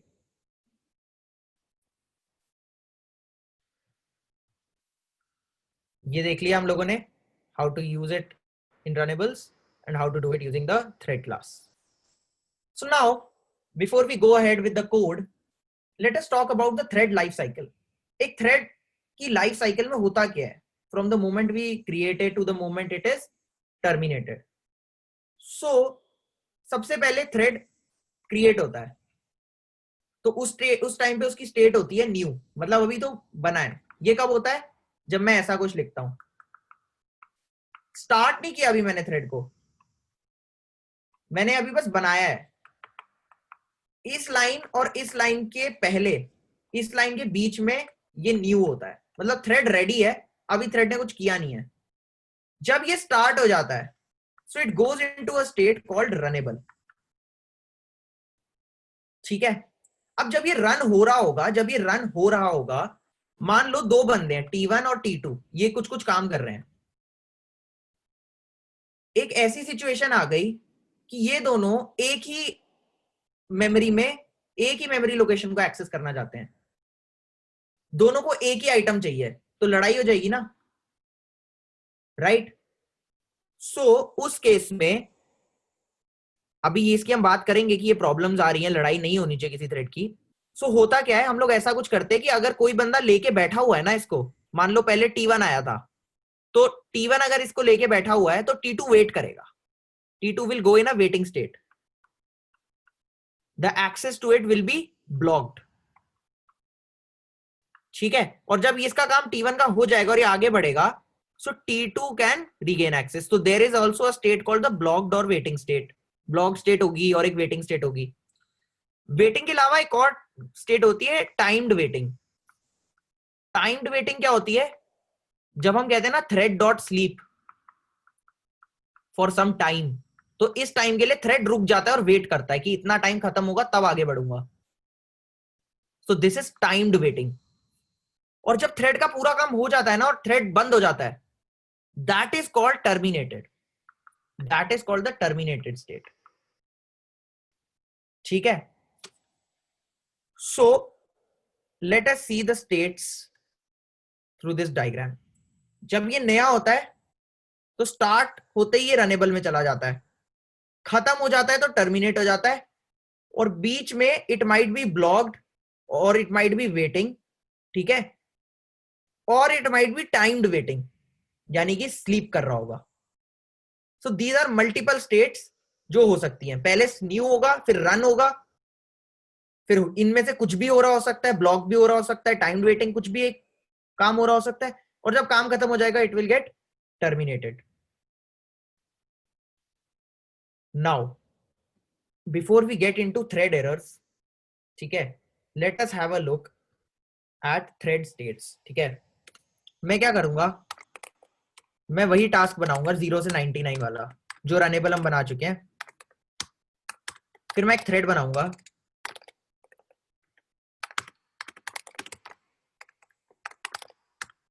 और इसको बोलूंगा भाई ये टास्क कर दे। फिर मैं बोलूंगा टी डॉट स्टार्ट। यही कर रहे थे। Now what I will do is I will print the thread name,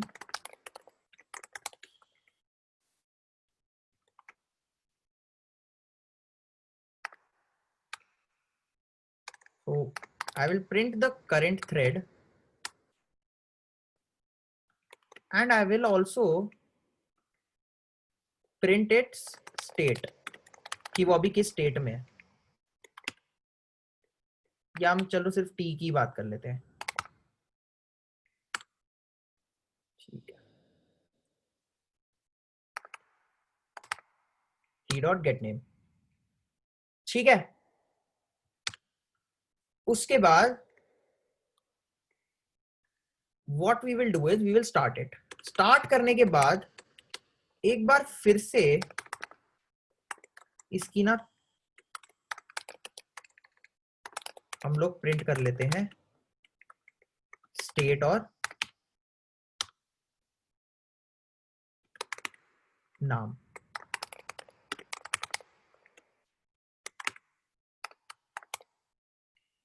ठीक है, अब जब ये स्टार्ट होगा तो ये इसके अंदर घुस जाएगा बेसिकली, इस रन मेथड के अंदर।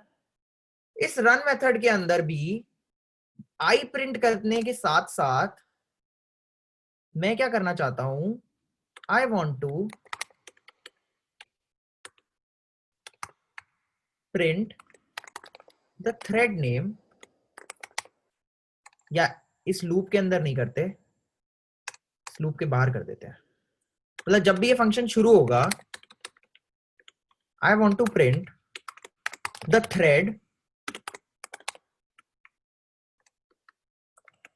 जो भी थ्रेड इसको बुला रहा होगा, तो थ्रेड डॉट करेंट थ्रेड, जो भी इसको बुला रहा होगा उसका नाम प्लस उसकी स्टेट।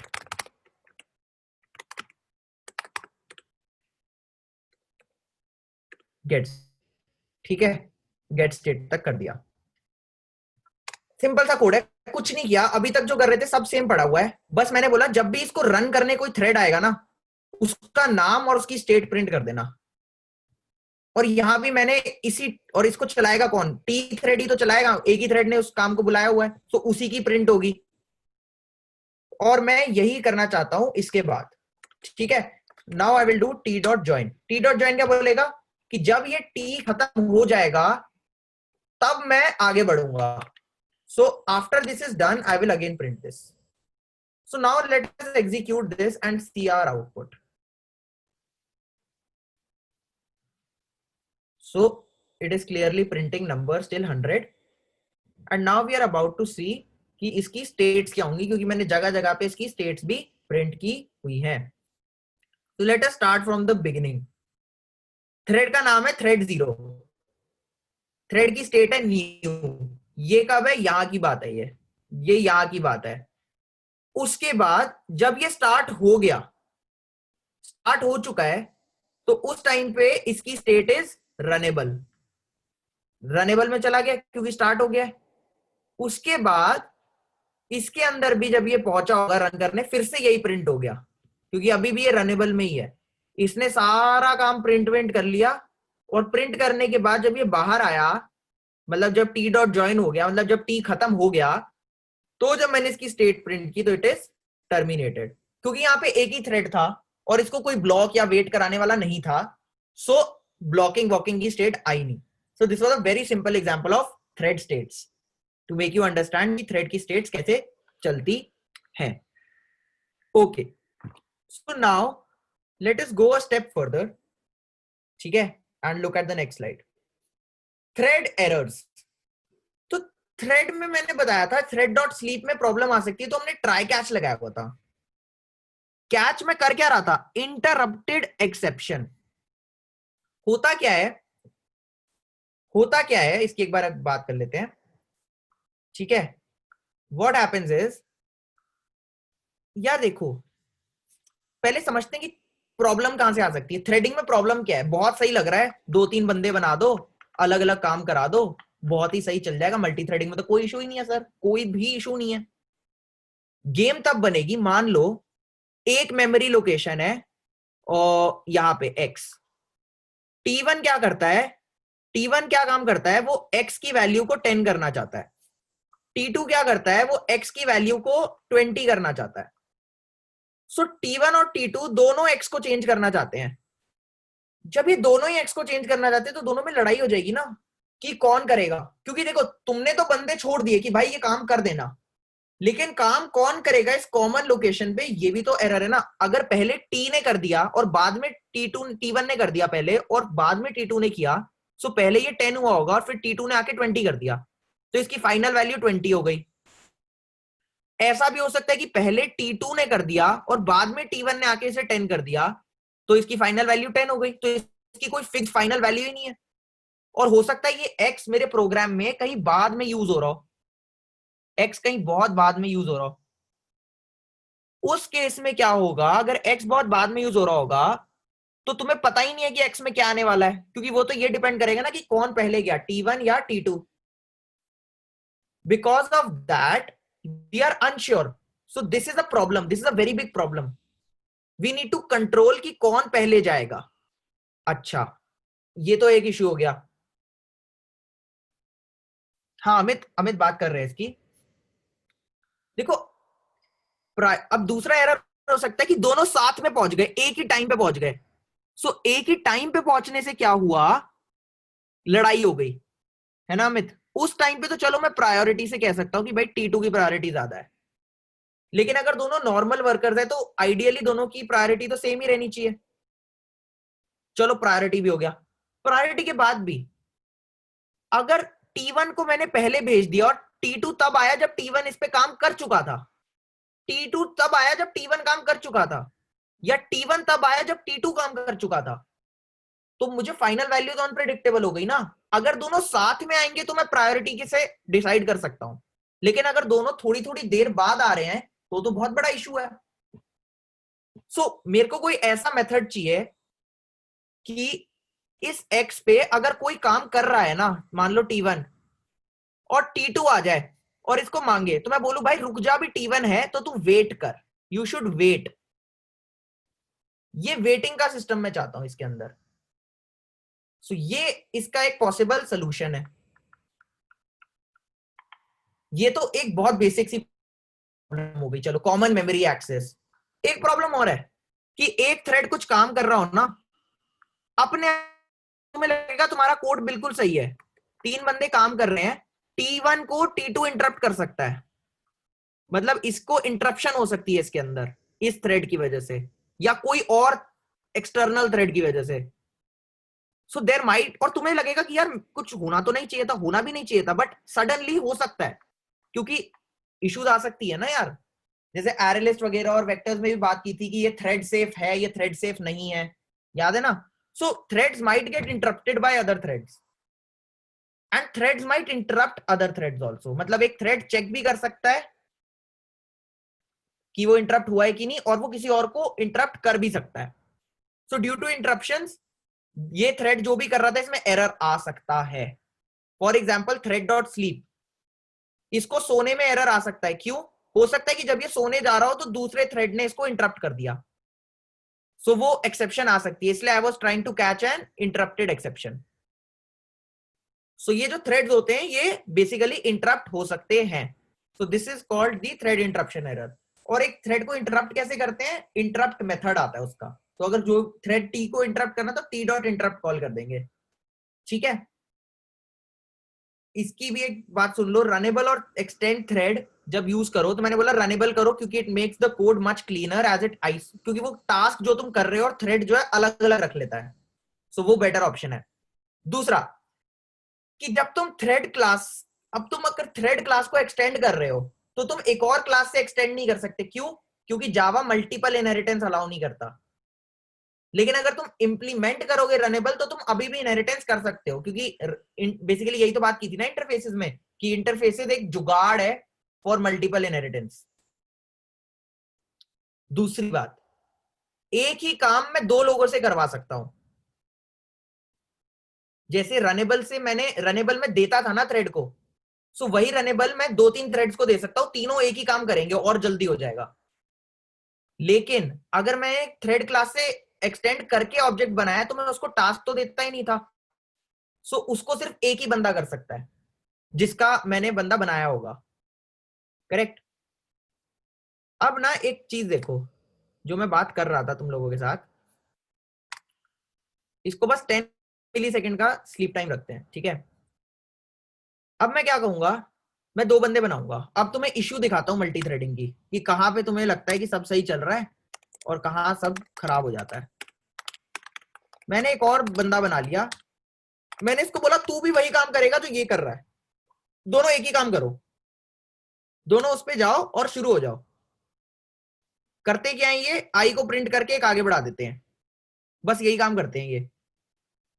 अब इस कोड को रन, और मैं एक और काम करता हूं, पता है क्या, बहुत ही, इससे क्या होगा, जब कोई थ्रेड आई को प्रिंट करेगा ना, आई को प्रिंट करेगा, मैं उसका नाम नोट कर लूंगा, मैं उस थ्रेड का नाम नोट कर लूंगा, बस नाम नोट कर लूंगा। मैं कह रहा हूं thread name, thread dot current thread, मतलब जो बंदा इस समय इस रन मेथड को चला रहा है, मतलब बेसिकली जो बंदा इसको प्रिंट कर रहा है उसका नाम, और आगे बढ़ जाऊंगा। और मैंने दो बंदे लगाए हुए हैं, T1 और T2। मैं कह दूंगा भाई T1 डॉट स्टार्ट, T1 भाई तू स्टार्ट हो जा, और T2 भाई तू भी स्टार्ट हो जा। फिर मैं बोलूंगा T1 डॉट ज्वाइन, रुक जाओ, T1 को खत्म होने दो, T2 डॉट ज्वाइन, T2 को भी खत्म होने दो। हो गया मेरा कोड खत्म। अब देखते हैं इसको चलाने से क्या होगा, कुछ तो हुआ। So we can see here कि पहले थ्रेड 1 पहुंचा आई को प्रिंट करने के लिए, फिर थ्रेड 0 पहुंचा, फिर थ्रेड 1 पहुंचा, फिर थ्रेड 0, फिर थ्रेड 1, ये ऑल्टरनेटिवली जा रहे हैं।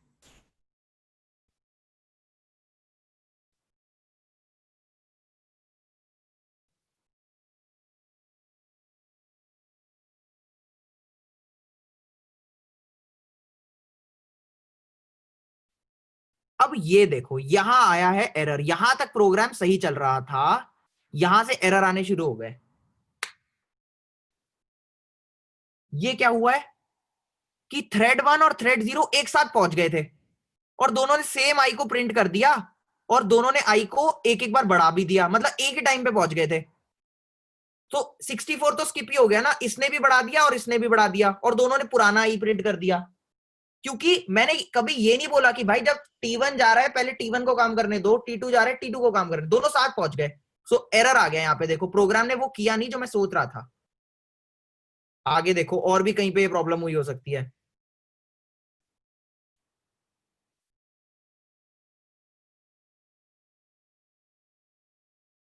अच्छा चलो मैं इसका टाइम चेंज करता हूं, let us make it 100 and let's see now.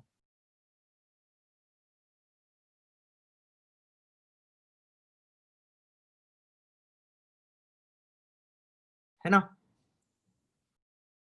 सो इसमें भी कहीं बीच में आई हो सकती है इशू। सो वही है बात जो मैं तुम लोगों को डिस्कस कर रहा हूं कि due to multi threading we are not 100% sure that the program will run correctly. इसको और छोटा कर देते टाइम को।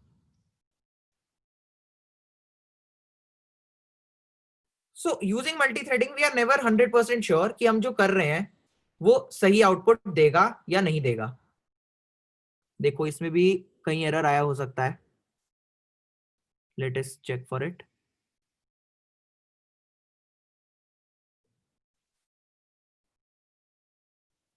ये देखो,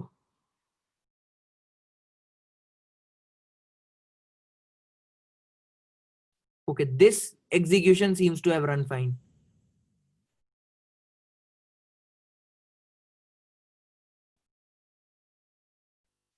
ओके इस बार ये सही चल गया, बट तुमने पिछली बार देखा था ये सही नहीं चला था। So you are not sure if your code will run fine. Surety, ये तो बिल्कुल ही श्योरिटी नहीं है ना। अब ये देखो यहां पे ये भी हो रहा है कि सर्टेन नंबर के उसको थ्रेड 0 चलाएगा या थ्रेड 1 चलाएगा। हो सकता है लास्ट टाइम थ्रेड 1 ने 58 प्रिंट किया हो, तो तुम्हें ये भी नहीं पता कि जो काम कर रहे हैं वो कौन सा थ्रेड कर रहा है, right. So in order to avoid all this we need a solution, we need a solution. Now what all solutions we have, इससे पहले हम और प्रॉब्लम्स डिस्कस कर लेते हैं। ये तो एक प्रॉब्लम हो गई। एक प्रॉब्लम क्या हो गई, इस इशू जो हमने अभी अभी इशू देखा है उसको कहते हैं मेमोरी इनकंसिस्टेंसी। मेमोरी इनकंसिस्टेंट थी, जगह हो क्या रहा था, एक जगह थी आई जिसपे 1 था, एक लूप था जो आई को 1 to 100 प्रिंट कर रहा था, बेसिकली आई प्लस प्लस हो रहा था हर बार। इस काम को T1 भी कर रहा था और T2 भी कर रहा था, मतलब दोनों बेसिकली आई को देख रहे थे, आई को प्रिंट करते थे और आई को बढ़ा देते थे। सो जब थ्रेड 0 काम कर रहा था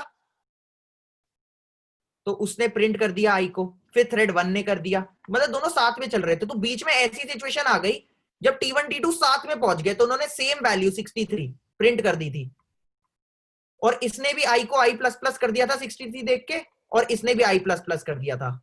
इस चक्कर में 63, 64 और 65 दो बार प्लस हो गया, और अगला नंबर हमारा प्रिंट हो गया था 65, 64 रह गया। क्यों? ड्यू टू द फैक्ट कि मैंने T1 और T2 को साथ में इस मेमोरी को एक्सेस करने दिया। इसीलिए अगर ये दोनों साथ में नहीं जाते तो ये कभी भी प्रॉब्लम नहीं होती और हमारा कोड सही चलता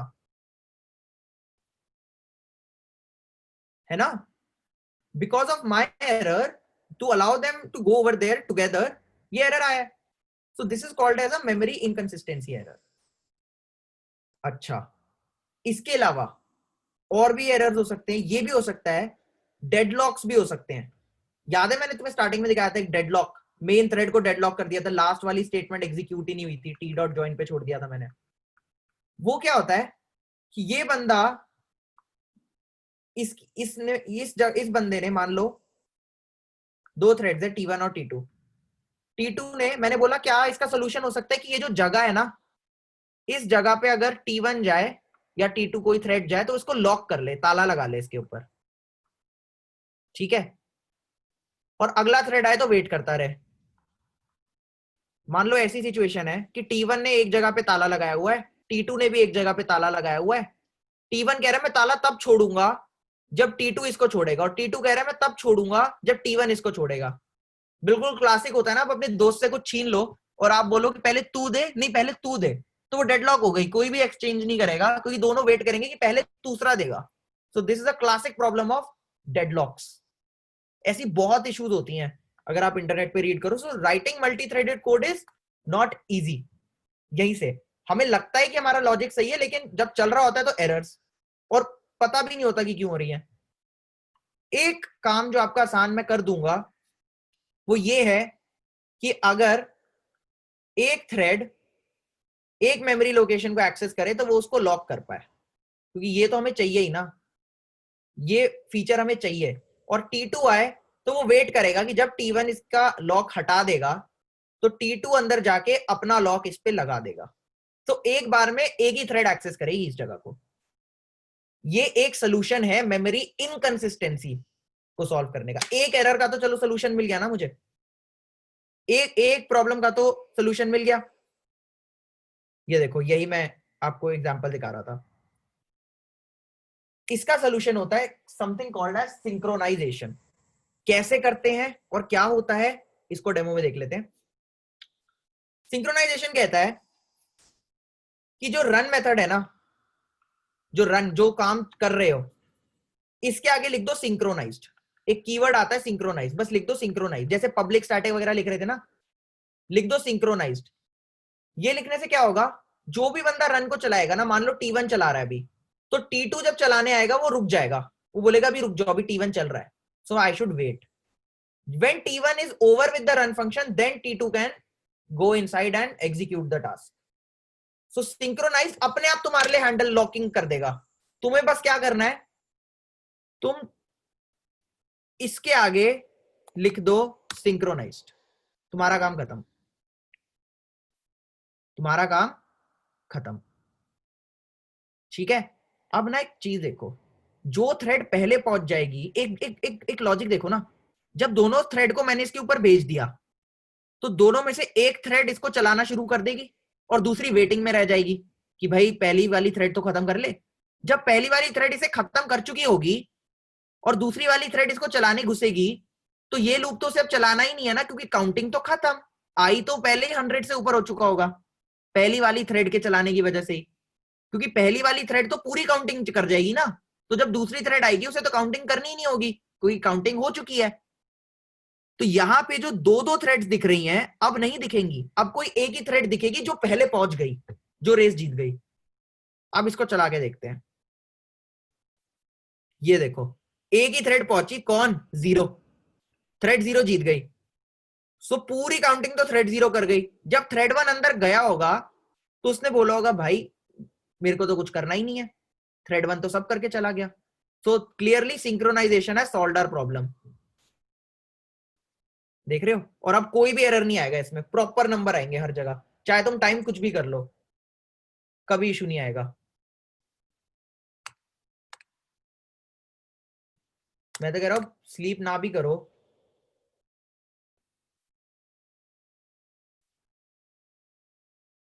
so you can do it using this. But what you have to do is you have to add the keyword synchronized, and that way only one thread will get the access, not both the threads, only one thread. ठीक है? अब synchronisation दो तरीके की होती है, ये मैंने कॉन्सेप्ट तुम्हें बता दिया। थ्रेड 1 जा रहा है और थ्रेड 2 जा रहा है, तो जब तक ये वाला थ्रेड इस पे लॉक को रिलीज नहीं करेगा बात नहीं बनेगी। सो दो तरीके की सिंक्रोनाइजेशन होती है, one is called method synchronization and the other one is called block synchronization. ये दोनों क्या है, एक बार इसको चेकआउट कर लेते हैं। मेथड सिंक्रोनाइजेशन यही है कि जो रन मेथड है ना, इसके पहले लिख दो सिंक्रोनाइज, तो पूरा का पूरा मेथड सिंक्रोनाइज हो गया।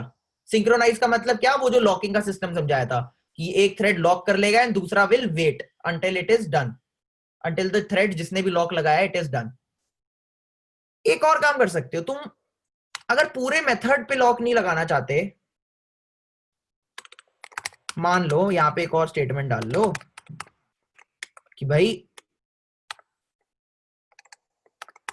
Thread dot current thread dot get name, thread बोलेगी क्या कि आई एम डन।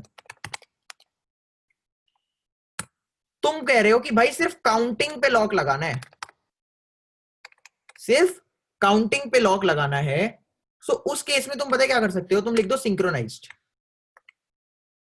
और एक एंगुलर ब्रैकेट्स, ये वाले ब्रैकेट्स डाल दो, एंगुलर ब्रैकेट्स नहीं, ये वाले ब्रैकेट्स, ठीक है, नॉर्मल ब्रैकेट्स।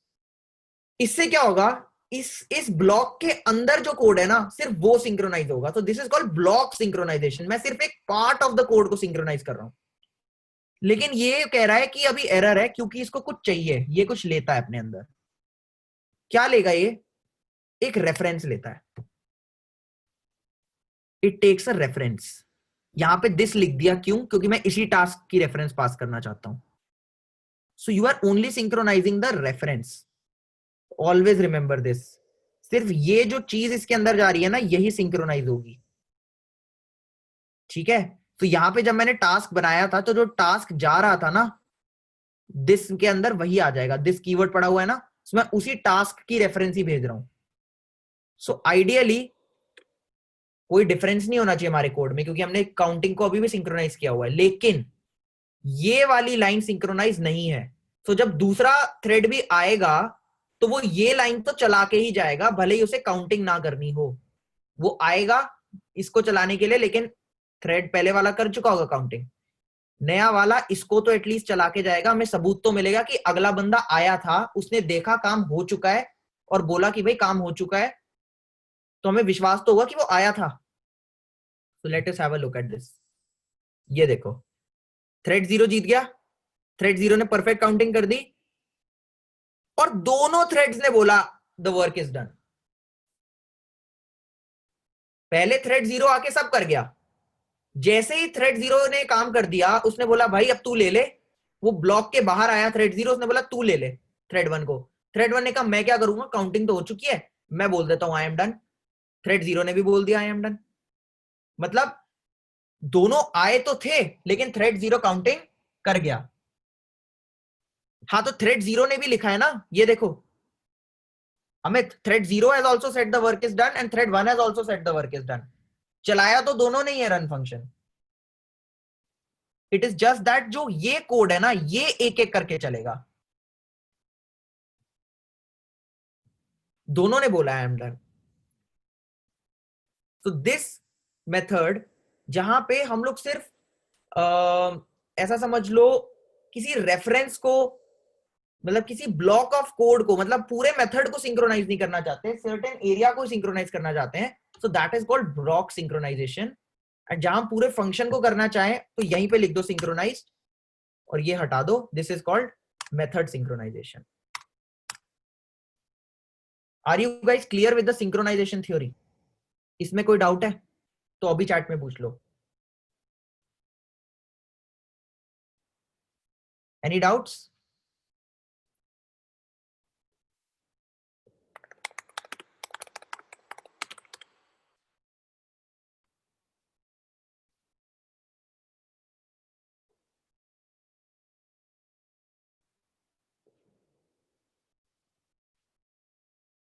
ओके, बाकी लोग भी बता दो। ठीक है अमित, बाकी लोग? Okay, now for you to be better programmers, मैं तुम्हें एक बात बताऊंगा, थोड़ा बुरा लगेगा तुम्हें। ये जो थ्रेडिंग हमने पढ़ी है, this is old school. With new Java there is something, और मैं चाहता हूं सब लोग पढ़े, और जिसको समझना है मेरे को फोन तक कर लो, हम डिस्कस करेंगे। अब जो थ्रेडिंग यूज होती है ना, जहां रनेबल था ना, उसकी जगह पे एक नया बंदा आ गया, कॉलेबल। नए बंदे आ गए हैं जिनका नाम है एग्जीक्यूटर्स, फ्यूचर्स, री। ये है नई वाली थ्रेडिंग के लोग। हमारी पुरानी थ्रेडिंग में कौन है? रनेबल, थ्रेड, रन मेथड, ये लोग है ना अभी तक हमारी पुराने लोग। सो हम लोगों ने ओल्ड स्कूल पढ़ा है, न्यू स्कूल बहुत एडवांस्ड है। लेकिन अगर तुम्हें अब थ्रेडिंग समझ आ गई हो ना, कॉन्सेप्ट जो पढ़ाए हैं, ये पढ़ना बहुत इंपॉर्टेंट है, भले ये ओल्ड स्कूल है, because this will teach you the concept. And now that you have got the concept, जो अब तुम्हें समझ आ गया होगा, you can give this a read. If you want I can give the resource, I will share the resource on WhatsApp group पे, मैं link भेजूंगा इसका। Read about this, ask the doubts, get them cleared, and जो भी code आज के assignment का तुम पुराने रनेबल इससे लिखोगे ना, try to write it with this new one, this new school threading. ठीक है? It was very important to learn this threading because this is the building block. कल को इसके आगे भी कुछ नया आ जाएगा ना, तो भी इसी की वैल्यू होगी, क्योंकि यहीं से हमें कॉन्सेप्ट्स बनते हैं थ्रेडिंग के, जो अब तुम लोगों को क्लियर हो गए होंगे। अब तुम कोई भी नई थ्रेडिंग, कोई थ्रेडिंग की लाइब्रेरी भी यूज करनी हो, सब कर सकते हो, तुम्हें कॉन्सेप्ट क्लियर हो गया होगा। ठीक है? So with that we come to your last assignment for core Java. ठीक है, यही मैं ब्लॉक सिंक्रोनाइजेशन भी बता दी। आज के असाइनमेंट में बहुत दिमाग लगाना पड़ सकता है, एक दो क्वेश्चन में, बस 5 क्वेश्चन। ठीक है? So let's go question by question. पहला क्वेश्चन है, तुम्हें 1 to 1000 प्रिंट करवाना है using 2 threads with a synchronized method. Simple, ये तो सिंपल है, ये तो कर लोगे। सिंपल मल्टी थ्रेडेड प्रोग्राम बनाना है जो 1 to 1000 काउंटिंग करता है। फिर सेकेंड क्वेश्चन, एरे लिस्ट पढ़ी थी ना, एरे लिस्ट, तुम्हें अपनी एरे लिस्ट बनानी है। तुम्हें क्लास बनानी है जिसका नाम होगा डायनामिक एरे। उस क्लास के अंदर फंक्शंस होने चाहिए वही जो एरे लिस्ट के अंदर थे, basic basic, get, put, size, जो बेसिक देखे है ना, प्रिंट, बेसिक फंक्शंस होने चाहिए। कौन से बेसिक फंक्शंस होने चाहिए, ये सुन लो, ये क्वेश्चन सुन ले, मजा आएगा ये करने में तुम्हें। You have to create your own class called dynamic array. ठीक है? इसके अंदर फंक्शंस होने चाहिए गेट, ये एक इंडेक्स लेगा और उस इंडेक्स की वैल्यू रिटर्न करेगा, क्योंकि इंटरनली इसके अंदर कोई एरे रहेगी ना of a default size of 10। यही तो होता है एरे लिस्ट, अंदर तो एरे ही होती है उसके। गेट करने से इस एरे का आइए, मतलब जो भी इंडेक्स भेजूंगा वो इंडेक्स आना चाहिए। सेट फंक्शन से इंडेक्स कॉमा वैल्यू लेना, इस इंडेक्स पे ये बंदा सेट कर दो। माइंड इट, यहां मैंने इंटीजर लिखा है, लेकिन this should be like an array list, it should be dynamic, so it should be using generics. किसी भी चीज की एरे हो सकती है, स्ट्रिंग की भी, इंटीजर की भी। गेट हो गया, एक फंक्शन क्रिएट करना है, सेट फंक्शन क्रिएट करना है, प्रिंट फंक्शन क्रिएट करना है, बस 3 कर दो, बहुत है मेरे लिए। गेट क्या करेगा अब, एक बात ध्यान, और एक और ऐड फंक्शन ऑब्वियसली, जो सिर्फ वैल्यू लेगा। और ये क्या करेगा, अगर अभी तक 3 बंदे ऐड हो चुके हैं ये चौथा में वैल्यू को ऐड कर देगा, जो भी वैल्यू होगी, ठीक है। Just make these 4 functions for me. तुम्हें दिमाग कहां लगाना होगा कि जब ये एरे भर जाएगी पूरी, उसके बाद द न्यू एरे, क्योंकि एरे लिस्ट बताई थी ना, एक नई एरे बनाता है इससे बड़े साइज की, उसके अंदर इस सबको 10 तक कॉपी कर लेता है और बाकी की बची हुई जगह में फिर यहां पे ऐड करता है अगली value. So this new array should be 1.5 times the old array. ये मैंने क्वेश्चन में भी लिखा हुआ है। It should create the new array of size 1.5 times the previous size. ये है तुम्हारा दूसरा क्वेश्चन। तीसरा क्वेश्चन, तुम्हें यूजर से एक डेट लेनी है, 3 बातें लेनी है यूजर से, एक डे, मंथ और ईयर, 3 वेरिएबल लेने हैं, डेट, मंथ और ईयर, और उसको इंग्लिश में प्रिंट करना है। मान लो किसी ने लिखा 2301 2301 2012, तो तुम्हें प्रिंट करना है 21 जनवरी 2012। ये तुम्हें प्रिंट करना है, इंग्लिश में प्रिंट करनी है ये डेट, तुम्हें ये प्रिंट करना है, ठीक है। चौथा क्वेश्चन, तुम्हें एक फंक्शन बनाना है जो किसी भी टाइप के एरे को सॉर्ट कर सकता है, ओनली प्रिमिटिव टाइप, मतलब सिंपल सिंपल इंटीजर ले लेना, डबल ले लेना, फ्लोट ले लेना, ठीक है।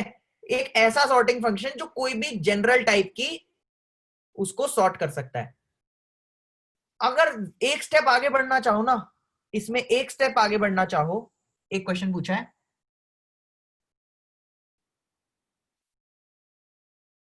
So Aditya your output should be 23, it should look like this. मैं एक एग्जांपल देता हूं डेट वाले क्वेश्चन का आपको।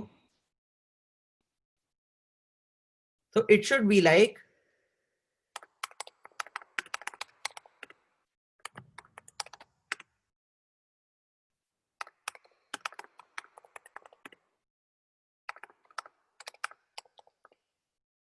this.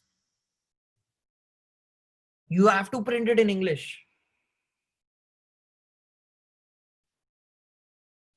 ठीक है। अब तुम्हारा अगला क्वेश्चन है एक ऐसा सॉर्टिंग फंक्शन, सॉर्टिंग तो बता दिया, एक फंक्शन जो किसी भी टाइप के एरे को सॉर्ट कर दे, जैसे हमने किसी भी टाइप के एरे को प्रिंट किया था। एक स्टेप आगे बढ़ो तो कंपैरेटर कंपैरेबल यूज किए थे ना, पड़े हुए हैं, उसको यूज करके स्ट्रिंग वाली को भी सॉर्ट कर दे। ये एक ही सॉर्टिंग फंक्शन, स्ट्रिंग, इंटीजर, कुछ भी हो, सबको सॉर्ट कर दे। Try to make it using a comparator. तुम्हें लगेगा ज्यादा भाई तो बहुत टफ कर दिया, सिंपल हो जाएगा, पता है, सोचना है इसके बारे में, ठीक है। Last function is a generic print function. ये तो शायद हमने क्लास में ही बना लिया था वैसे, but try to make it on your own फिर से। Print function that can print all types of arrays. So this is your assignment. Is everyone clear with the assignment today? सबको क्लियर है क्या करना है? चैट में बता दो। चलो, so you will have to think a lot आज की असाइनमेंट में, स्पेशली डायनामिक एरे। वैसे उतना भी नहीं है सोचने का, बट है, डेट वाले में भी थोड़ा सोचना पड़ेगा। So you have to use the data structure जो हम पढ़ चुके हैं ना, मैप्स, लिस्ट, एरे लिस्ट, ये सब यूज करके बना लोगे तुम आज के क्वेश्चंस। सो रिवाइज करना एंड सॉल्व द क्वेश्चंस। आज की क्लास में किसी को कोई डाउट है तो पूछ लो, वरना we start with Android in the next class, है ना।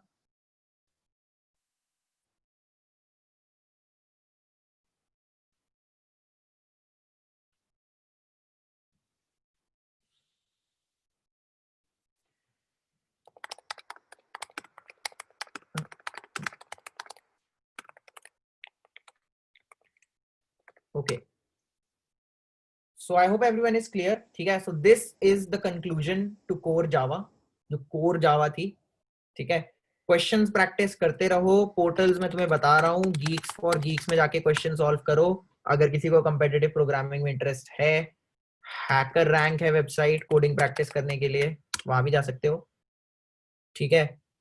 सो you can start practicing questions अगर लॉजिक्स बिल्ड करने और भी ज्यादा। बाकी कोर जावा तो है ही। अब नेक्स्ट टाइम हम एंड्रॉइड शुरू करेंगे, जहां पे तुम्हारा दूसरा प्रोजेक्ट भी आएगा जो एक एंड्रॉइड ऐप होगी। सो वो भी हम करेंगे, और हर बंदे की अलग ऐप होगी, ये भी बात है। तो इट्स नॉट लाइक कि अभी तो तुम सब सेम प्रोग्राम ही बना रहे थे, अब तुम लोगों के अलग अलग प्रोग्राम्स होंगे, सो उसकी भी बात हम करेंगे जब वो आएगा, ठीक है। सो that is it from my side in terms of core Java, ठीक है। आई होप तुम सबको क्लियर हो गए हो जावा के कई कॉन्सेप्ट्स, या किसी ने शायद पहले भी पढ़ी हो तो उसको भी हो कि हाँ कुछ तो सीखा मैंने नया, है ना। So will go into Android next time, ठीक है। Will see you in the next class, ठीक है। And will inform you about how to get started for Android studio वगैरह की डॉक्यूमेंटेशन के बारे में भी बता देंगे। That is it guys, see you in the next class, take care, bye bye, good night.